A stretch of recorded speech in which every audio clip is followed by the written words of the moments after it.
she lied. And I lost everything. This is what really happened. My name doesn't matter. Not anymore. There was a time when I had a name, and a future. There was a time when I believed in things. Trust. Love. Loyalty. All the things that feel solid until someone rips them out from under you. Her name was Lena. And she changed my life the moment she walked into it. Not with drama, or fireworks. But with quiet. With stillness. With that calm kind of presence that makes you feel like, maybe this time, someone actually sees you. We met at work. She was new. I was old news. But there was something about her, like she wasn't just stepping into a job. She was stepping into my story, like she had studied the script before I even noticed the pages. It started with coffee, then after-hours conversations, then long walks, and then silence. Not the kind of silence that's empty, but the kind that fills you. I didn't know silence could feel like home until I sat next to her in a car, both of us saying nothing, and somehow everything at the same time. I didn't see it then. The way her eyes scanned rooms. The way she always kept one hand near her bag. The way she never spoke much about the past. I took it as mystery. I mistook it for elegance. But silence is often a hiding place. I should have known better. Things moved fast. I told her things I never said out loud to anyone. Secrets I had buried under years of pretending I was fine. She listened, not just with her ears, but with her eyes. And when she finally opened up, I felt honored. Privileged. Like I had passed some invisible test. She told me about her father. About running from debts. About sleeping in her car. About being invisible for most of her life. And I believed every word. Why wouldn't I? She moved in just 2 months later. It felt right. Like building a life with someone who had nothing to gain and everything to lose. Except I didn't know that I was the thing to gain. They say love is blind.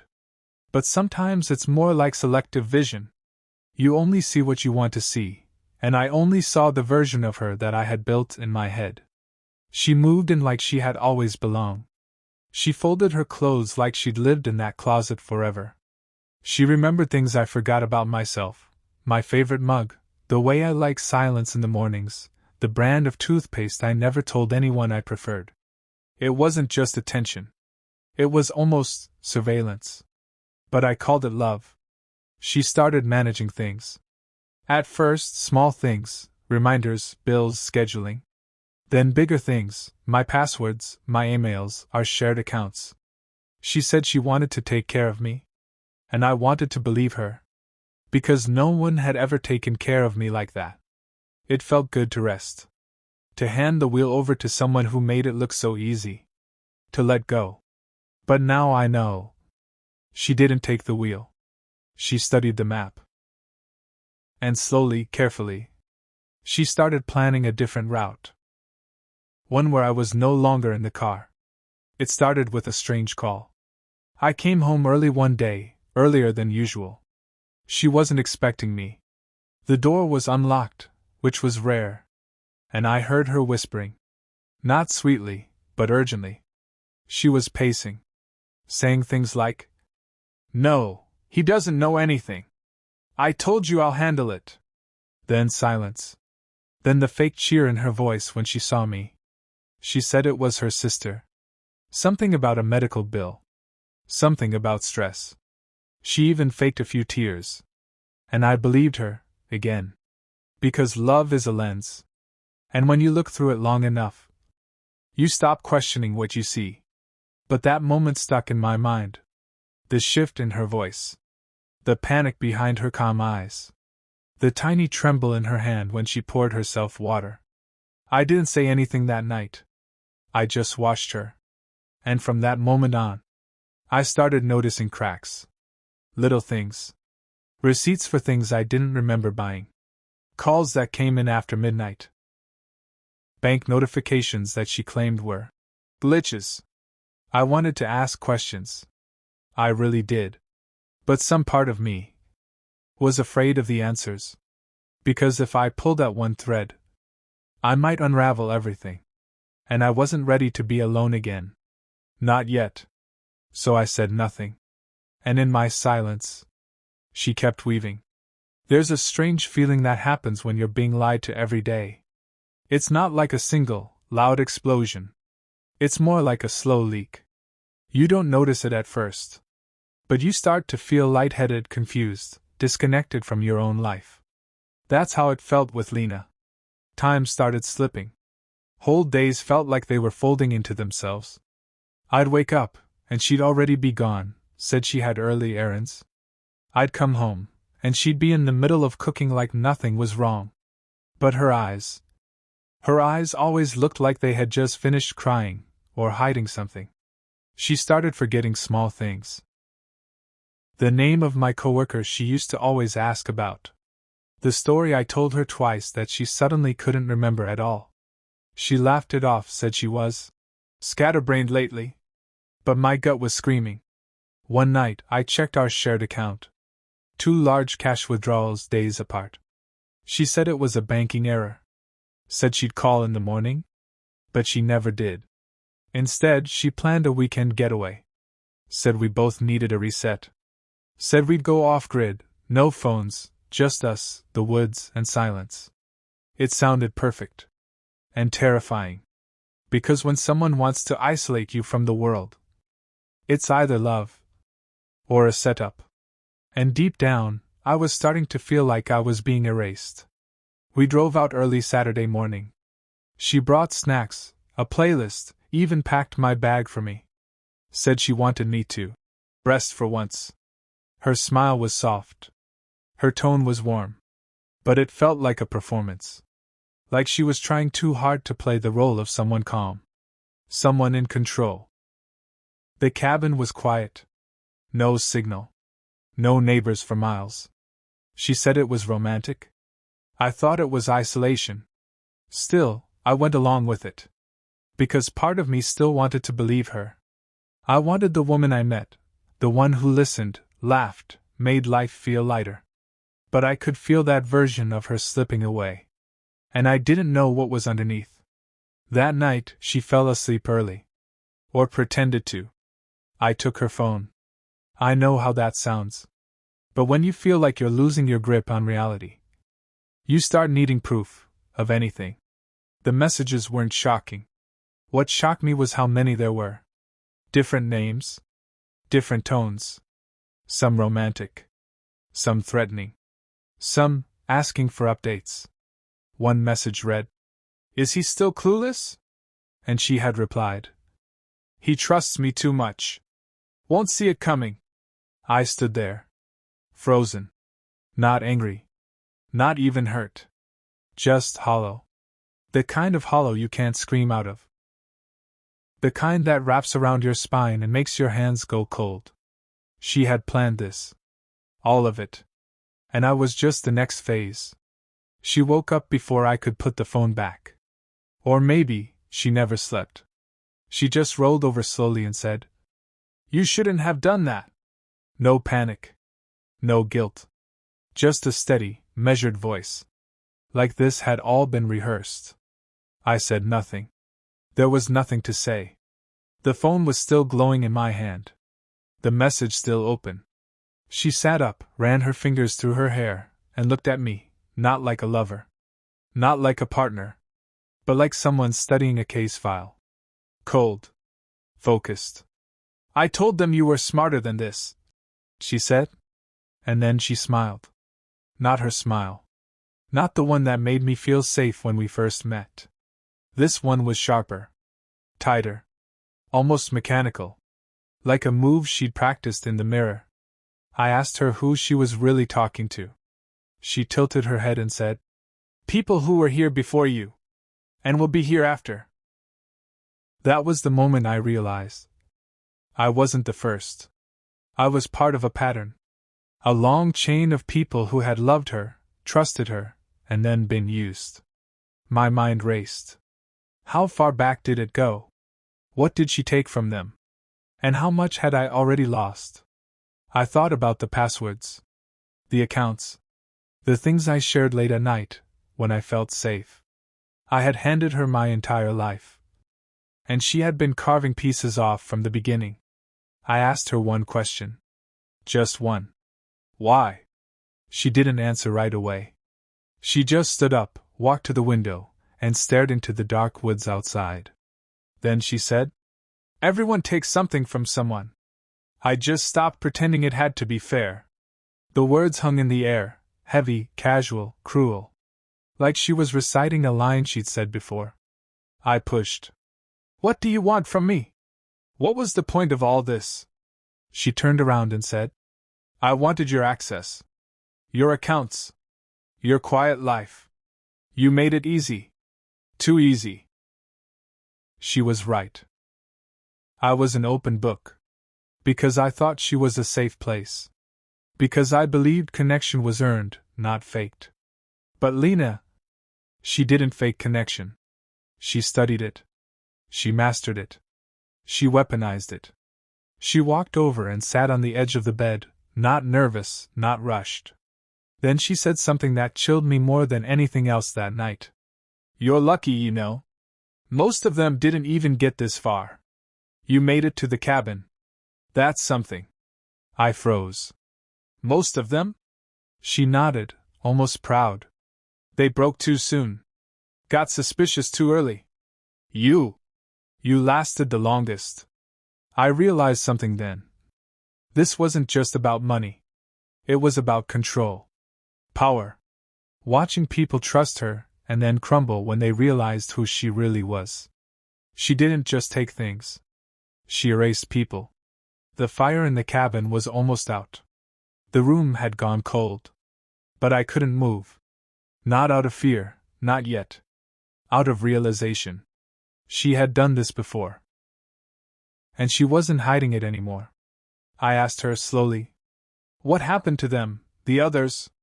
She shrugged, like it didn't matter. "Some ran. Some begged. Some fought back." Then she smiled again. "None of them walked away the same." She stood and walked into the kitchen. Poured a glass of water like we were still playing house. The sound of the faucet felt louder than it should have. She was calm. I was shaking. But I didn't want her to see it. So I sat still. I watched her. And I thought, what did she take from them? Money? Information? Or something deeper, something harder to put back? She returned, sat across from me, and said, "You know, I almost liked you." Almost. That word echoed. She reached into her bag slowly. My breath caught. I watched her fingers. I expected a weapon, something final. But she pulled out a small black notebook. Worn. Soft leather cover. No title. She tossed it on the table between us. "For when you're ready," she said. Then she stood up and walked out the front door. No jacket. No phone. No final word. Just silence. The kind that doesn't feel safe anymore. I stared at the notebook. And I knew, whatever was inside was meant to break me. I didn't touch it at first. The notebook. It sat on the table like it was humming. Alive. Watching. I stared at it for what felt like hours. Part of me thought it might be a trick, a distraction while she circled back. Or worse, a trap. But eventually, curiosity won. It always does. The cover was soft, frayed at the edges, like it had passed through 100 hands. Inside, the handwriting was neat. Clean. Cold. It wasn't a journal. It was a record. Each page had a name. A city. A short description. And a date. Some entries had numbers, account balances. Others had single words in red ink. Words like compromised, asleep, gone. It wasn't just a list. It was a ledger. A history of everything she'd done. Everyone she'd done it to. I flipped faster. The names started to blur. Until I stopped on a page near the end. My name. My city. A short note. Deep trust. Has access. Emotional damage present. Easy entry. The last line. Weak spot, loyalty. Wait for the break. I leaned back. The room felt smaller. I was a file. A case. A project she had studied and executed like all the others. This wasn't about love. It wasn't even about betrayal. It was about design. I wasn't just fooled. I was targeted. The silence after she left wasn't peaceful. It was heavy. Thick enough to press against my chest. The notebook sat open on my lap, my name staring back at me like a scar I didn't know I had. But something about it felt off. She didn't need to leave that book behind. She could have taken it. Burned it. But she didn't. Which meant one thing. She wanted me to find it. Not out of guilt. Not by accident. But by design. She wanted me to know what she had done. To see what I meant, or didn't mean, in the long line of names she had devoured. It wasn't an apology. It was a signature. Proof that she was real. That she existed. And that she was always 10 steps ahead. But for the first time, I wasn't afraid. I wasn't confused. I wasn't lost. I was clear. Because she made one mistake. She left me alive. She left me with her patterns. Her words. Her methods. And now I knew her script. I packed up the cabin. Left the notebook in my coat. Locked the place behind me like it was a crime scene. But I didn't go home. Not yet. I drove to the city she listed next to the name beneath mine. A man named Carter. Same pattern. Same description. Maybe he was next. Maybe he was already gone. But I needed to know. Was I the only one who saw her for what she was? Or were we all just echoes in her wake? Carter lived 2 hours away. A small apartment above a bike shop. Quiet, tucked between cracked sidewalks and old brick walls. The kind of place you don't notice unless you're looking for it. I waited across the street for a while. Just watching. I didn't know what I'd say to him. I didn't even know if he was still there. But the door opened around sunset. A man stepped out. Mid-30s. Heavy eyes. Moved like someone who had been carrying something too long. It was him. He looked like I felt. I followed him for a block. Then another. And then I just said it. Did she leave you too? He stopped cold. Didn't turn around right away. Then finally he did. Looked me up and down like he was measuring how much of the truth I could handle. What's your name? He asked. I told him. He didn't react. He just nodded and said, She called me Daniel. I blinked. That's not your name? He shook his head. That's what she called me. The whole time. We stood in silence for a moment.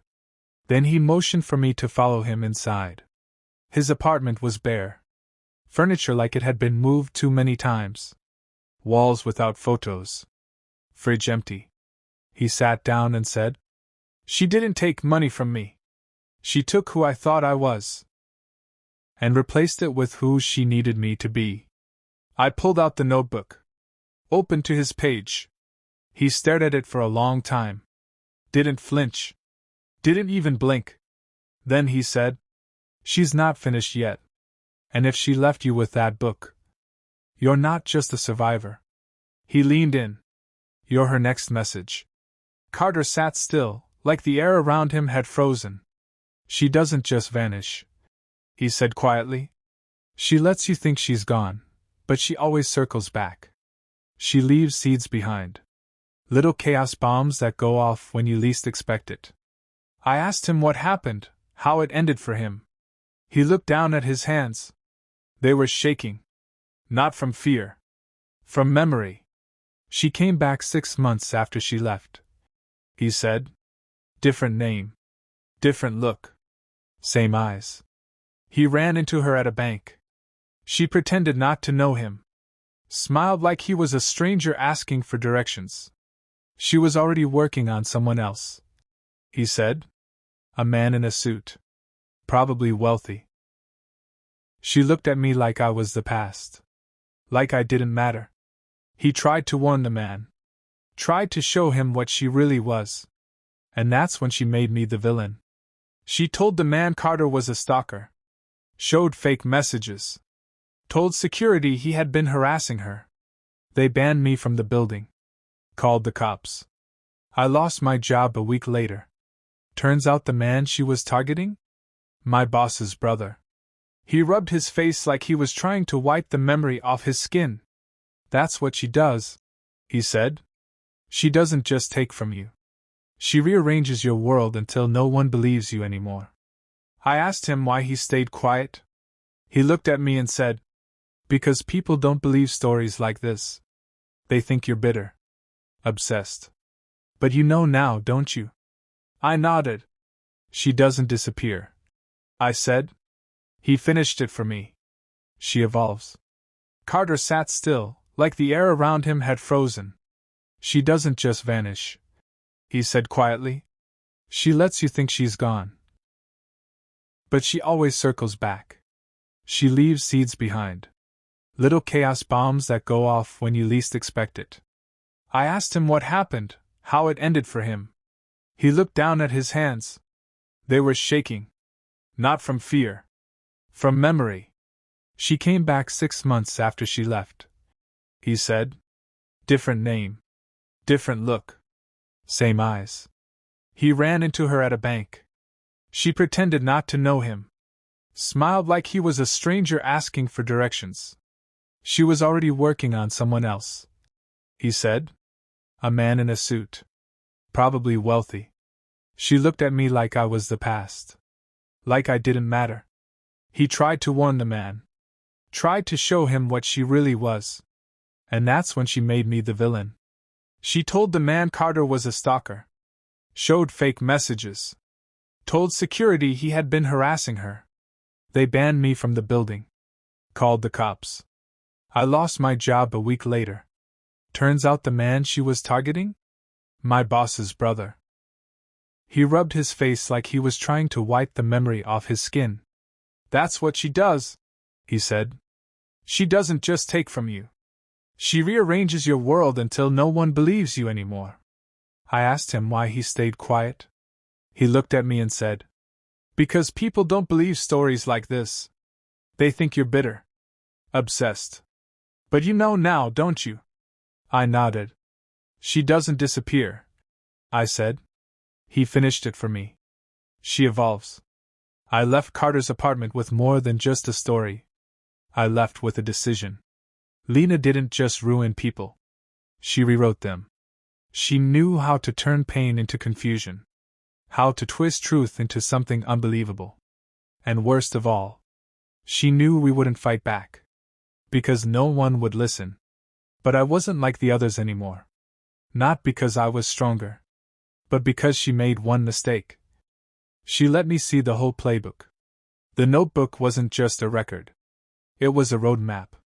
Names. Habits. Timing. Patterns in how she moved from one life to another. And I started to realize. Maybe she left it on purpose. But if that was her game, leaving clues to test how far someone would go, then maybe it was time someone finished the game without her script. I went back home and opened every message she ever sent. Every voicemail. Every strange receipt. Every place we'd been together. And I started mapping it out. Not just where she had gone, but how she chose who came next. It wasn't random. It was based on need. People in transition. People isolated. People just enough in pain to reach for her, but not enough to question her. She was harvesting vulnerability. And for the first time, I saw her not as a mystery, but as a formula. And formulas can be broken. I stopped thinking like a victim. And started thinking like her. If Lena studied patterns, I had to become one. I created a new identity. Not fake, just adjusted. A version of myself that looked like prey. Online profile. Quiet job. No family photos. Subtle loneliness.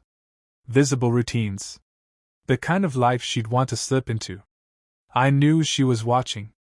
Because people like Lena don't stop watching, They just change angles. Even when they leave, they keep you in the rearview, just in case. So I made myself interesting again. I made myself vulnerable again. Started posting vague quotes. Opened a new checking account with just enough activity to catch her attention. Made quiet connections on apps she used to talk about. It wasn't long before a new profile showed up. Different name. Different city. But the same rhythm. Same silence between responses. Same careful curiosity. Same perfectly timed empathy. She didn't come straight to me. She hovered. Watched me online for 2 weeks before saying a word. Then finally a message. You seem familiar. Like someone I should have met a long time ago. It wasn't her real voice. But I knew it was her. Because I remembered that line. She said the same thing the first night we talked about music. This time I smiled. Because now I wasn't chasing answers. I was setting the terms. I didn't answer her message right away. I let it sit. Ignored it for a day. Then replied casually. Funny, I was just thinking the same. No emojis. No desperation. Just enough curiosity to bait her forward. Because that's what she wanted, a story to step into. And I had one ready. I told her I'd just moved back to the city. Said I was working a quiet tech job. Divorced. No kids.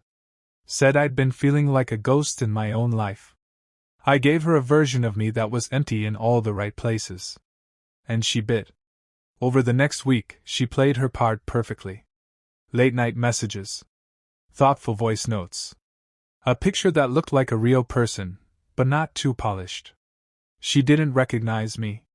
Not yet. Because people like Lena don't look back. They look through. They scan for access. Vulnerability. A way in. But this time, I was the one watching. I mirrored her tone. Let her do most of the talking. I dropped small, emotional details. And every time I did, she leaned in further. It was a dance. Once she thought she was leading. She asked if I liked the ocean. I said I missed it. She sent me a photo of a lighthouse and said, Some people are meant to keep others from crashing. I almost laughed. Because I wasn't crashing. I was waiting. She wanted to meet. Of course she did. Said she felt drawn to me. That it was. Strange how easy this felt. Said she didn't usually open up like this, but something about me was different. She was laying it on thick. Trying to disarm me. Trying to step into my life, again. So I told her yes. I said we could meet at a quiet cafe near the edge of the city. A place I picked carefully. Cameras. Staff I knew. A public place with enough space to think, but nowhere to run. I told Carter the plan. He didn't like it. Told me she was dangerous, unpredictable. I told him I wasn't looking for revenge. I wasn't even looking for justice. I was looking for the truth. Not just about what she did to me, but why she did it to all of us. What she was really running from, or toward. And maybe deep down, I wanted her to see me again. Not as a target. Not as a file in her notebook. But as someone who refused to disappear. The night before we met, I couldn't sleep. I kept thinking about the moment her face would shift. When she'd realize who I really was. When the mask would drop. Would she run? Laugh? Lie again? Or would she finally tell the truth? Either way, I was ready. Because this time, I wasn't walking into her story. She was walking into mine. I got there early. Sat in the back corner, facing the door. 2 cups of coffee, both untouched. Hands steady. Breath slow. The door chimed softly when she walked in. Different hair. Different clothes. But the same eyes. Sharp. Calculating. Beautiful, in that deliberate way. She scanned the room. Saw me. Smiled. Walked over like we were old friends. Like she hadn't gutted my life and left me in pieces. Nice to finally meet, she said, sliding into the seat across from me. I nodded. Watched her. She tilted her head, studying me. Not recognition, not yet. Just that predator stillness she wore like perfume. We talked. Or rather, she did. Said she'd been traveling. Said life had been chaotic lately. Dropped hints about past mistakes and new beginnings. I let her speak. Let her craft her illusion. Until I said her name. Not the new one. Not the one she gave this time. The real one. Lena. She froze. Just for a second. A flicker of something behind her eyes. But then the smile returned. I think you're mistaking me for someone else. I leaned forward and said, No. I'm remembering you exactly as you were. Silence. Heavy. Slow. Then she laughed. Soft, almost admiring. You're smarter now, she said. No more boy in love with a lie. I didn't blink. I know about the others. Carter. The notebook. The list. She sipped her coffee. Unbothered. You've done your homework, she said. Too bad you're still playing a game I already won. I smiled back. No. This time you walked into mine. She leaned back in her chair, arms crossed, like she had all the time in the world. Then she said, You think I'm a villain. But I never lied about one thing. I saw you. I said nothing. You were drowning when I met you, she continued. Lonely. Worn out. Soft in all the right places. I didn't make you vulnerable. I just walked through a door you left open. Her voice was calm. No edge, no panic. Just facts, at least how she saw them. I asked her what she wanted from people like me. Like Carter. Like the names in that notebook. She stared at her coffee for a long time, then said, Control. Stability. A way to never be the one left behind again. Her voice cracked slightly at that last line. Or maybe she meant it to. I asked her if she ever cared. If any part of it, of us, had been real. She didn't look away. Yes, she said. And no. That was her answer to everything. She said she was shaped by people who taught her love was a tool. That the only power she ever had was when she was in someone else's head. I didn't steal from you, she said. I survived using you. I wanted to be angry. Wanted to throw the truth in her face like a weapon. But all I felt was tired. Because what do you do with a person who sees every relationship as a strategy? Who doesn't want love, just leverage? I leaned in. This ends here. She smiled. It never ends. Not for people like me. But I'll let you believe that, if it helps you sleep. I watched her finish her coffee, slow and casual. Like she hadn't just confessed to years of calculated destruction. Like this was just another meeting, another script. But something had changed. Not in her. In me. For the first time, I didn't need revenge. I didn't need her to fall apart. I didn't need her to explain what kind of pain made her into this version of herself. I just needed it to end. So I reached into my bag, pulled out a small envelope, and placed it gently on the table between us. She stared at it. What's this? Everything, I said. Inside were copies of the notebook pages. Names. Transactions. Voice recordings. A flash drive with a full timeline. And a letter addressed to the person she was currently targeting, a man named Owen. He was next. Until now. I already sent it, I told her. No threats. No police. Just truth. She didn't move. Didn't speak. For the first time since I'd known her. She had no script. She reached for the envelope. But I pulled it back. No, I said. This one's mine. I stood up, pushed my chair in. She looked up at me like a question she couldn't answer. Then she said, almost whispering, You really think this makes you safe? I shook my head. No. Just free. And I walked out. No final word. No dramatic ending. Just the door opening. And closing behind me. It's been 3 weeks since I last saw her. No messages. No unknown numbers. No new accounts following me from the shadows. She's gone. Or at least that version of her is. Because someone like Lena doesn't disappear. She just reinvents. I don't check for her anymore. Not because I'm sure she's out of my life, but because she no longer controls how I live it. People ask me what happened. I don't tell them the whole story. Not because I'm ashamed, but because some truths sound like fiction when told out loud. How do you explain loving a ghost? Trusting someone who never really existed? Grieving a person who was never truly yours? I'm still rebuilding. Still finding pieces of myself in strange places. A voice note here. An old sweater she folded neatly in a drawer. A favorite song I can't listen to without flinching. But there's power in naming what hurt you. Even more in letting it go. I still have the notebook. Not because I want to keep her close, but because I need to remember who I became when she left. Not broken. Not bitter. Aware. Some nights, I wonder where she is.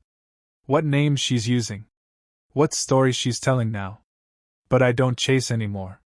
Because the truth is simple. She lied. I lost everything.